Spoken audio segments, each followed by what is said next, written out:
So let's set up what we have going on. The market, give or take some sell-offs here and there, basically tap dancing around new highs. Fed puts a timetable on interest rate increases.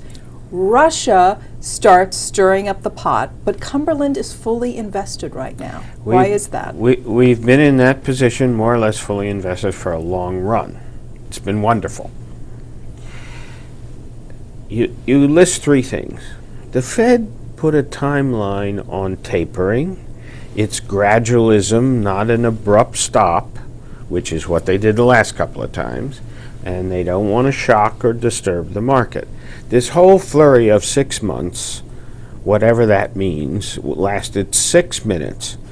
and Janet Yellen was very clear, and subsequent Fed speakers have been very clear. There's no rigidity about we're going to taper at the end of November, we'll be at neutral. 6 months later, we're going to make the first rate hike.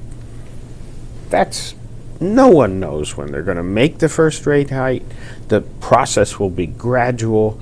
Markets like this because it's predictable. So risk premiums shrink, stocks go up, all asset prices go up. You got an upward bias in asset prices.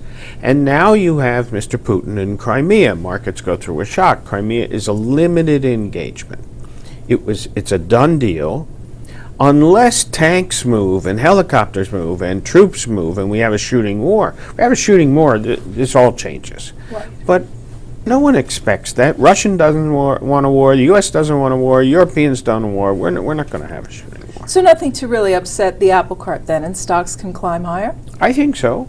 I think we're in a period now. We had a big year last year. It was wonderful. We had a correction in January on top of a big year. There's a lot of history about those things. So where are we now?